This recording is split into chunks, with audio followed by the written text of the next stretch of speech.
So about 6,000 years ago, locks were invented for keeping shut doors and locked treasure chests.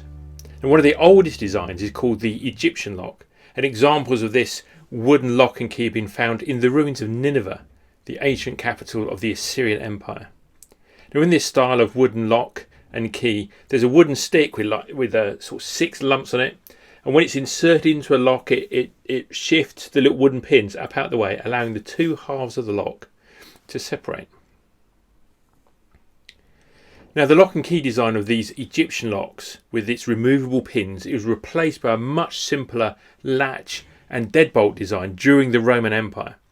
And the state of lock technology, it stagnated for thousands of years because all the design secrets of the Egyptians were simply lost. And it was not until the Industrial Revolution that a modern lock design, which included the idea of the key and the shifting pins and tumblers, was rediscovered and patented by a guy called Robert Barron in 1774. Now, I say that he rediscovered it because he apparently had no knowledge of this ancient Egyptian original design. So he kind of came up with the whole concept himself again. How many technologies and techniques do you think have been lost through history and are yet to be rediscovered by Indiana Jones and his funny hat-wearing archaeological friends? So the thing about locks is they get in the way. They stop you accessing something. And today I just want to take a minute to tell you about 3 locks that get in the way of speakers. Yeah, they're the 3 biggest mistakes that speakers make. Now, I've had the privilege of coaching and training hundreds of speakers over the last couple of years. And I've seen hundreds more speakers in business events and in clubs and at conferences. And I'm often asked for my top tips of how to be a better speaker. So here are the 3 mistakes that you need to avoid if you want to be a better speaker. Number 1 mistake that speakers make is this: thinking it's all about you. You. It's not. It's not about you. It's the first and biggest mistake that speakers make, is to think that it's all about them. After all, they're the one in the spotlight. They're the one that everyone is looking at. They're the one on the stage. They're the one holding the microphone. But to be a great speaker, you need to focus first and foremost on the audience. Focus on the needs of the audience, not the needs of yourself. In fact, take the focus test. When you stop speaking, when you step away from that microphone, is your first thought, I hope they thought I was good? If it is, or something like that, then your focus is on you. If, however, your first thought is something more like, I hope they found it really useful, then your focus is on the audience. So take a look at your script or listen back to a recording of your talk. Do you say I more than you say you? Who are you talking about and who are you talking to during your presentation? You see, the point of your talk is not to make you look or feel good. It's not therapy through a microphone. Great speakers realise that the point of their talk is to make the audience feel good, to make the audience be educated, inspired and influenced to better things. So when you speak, when you write your script, when you tell a story, imagine someone in the audience saying, so what? How is that relevant to me? And then make sure that it's clear just how relevant it is to the person in the audience. So that's mistake number 1, thinking that it's all about you. Mistake number 2 is presenting facts instead of telling stories. Now, speakers are performers more than informers. Listening to someone list off a load of facts is not only boring, but it's hard to put those facts into context and it's hard to remember them. Facts wrapped in a story are 22 times more memorable than facts that have been shared on their own. So if you want someone to remember the important information you're telling them, you need to wrap it up in a story. Now, telling stories is the oldest form of human entertainment.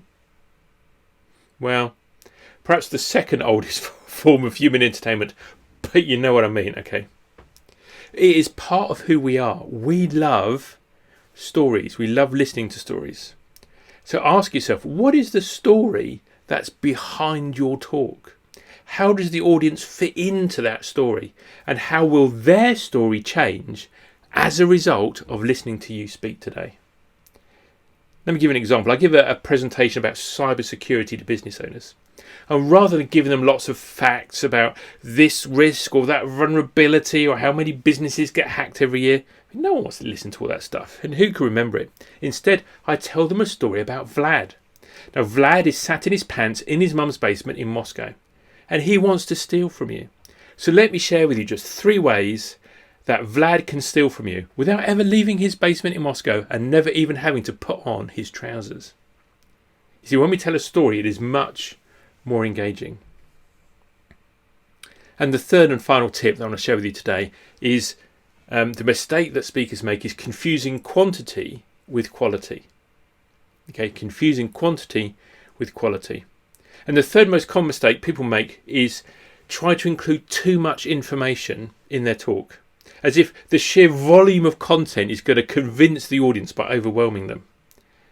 Unfortunately, the opposite is usually true, because the audience's brain does indeed get overwhelmed and they get confused by all of that information, by too much information, and they simply tune out of what you're trying to say. So the human brain is always trying to save energy, and thinking hard actually consumes a lot of calories. That's why children come home from school and fall asleep. Not because they're tired from all the running around, it's because they're tired from all of that thinking.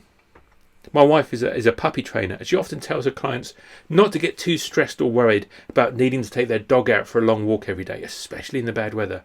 She says playing some games that make the dog really think will tire that puppy out just as much as going for a long run in the fields.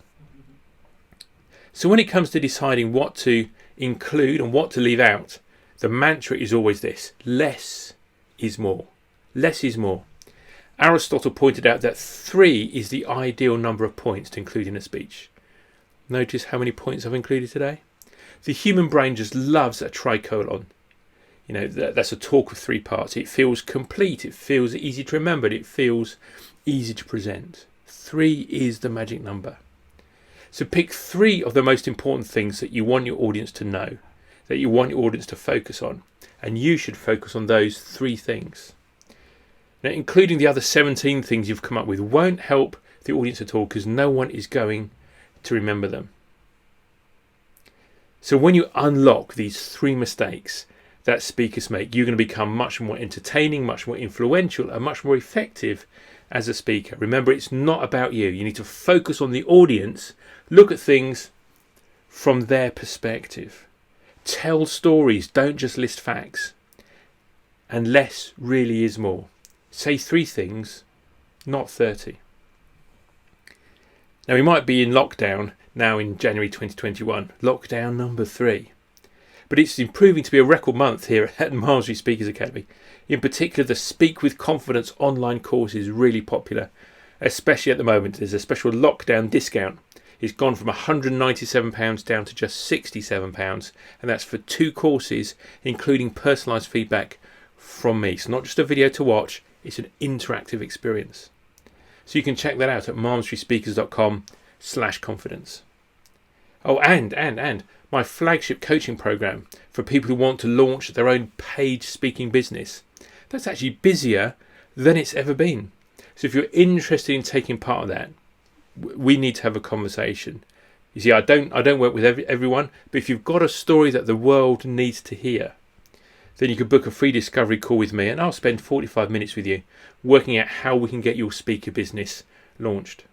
Now, if you're someone who's enjoyed significant success or has overcome challenges and you want to share your story to benefit other people, then this coaching program could really help you. If you want to find out more, just go to malmesburyspeakers.com/BAMS. Yeah, malmesburyspeakers.com/BAMS. Become a motivational speaker. Well, thanks for listening. I've been Mark Faithful. You, my friend, have been amazing, and this has been Public Speaking and Presenting Made Easy, episode number 16. Until next time, bye for now.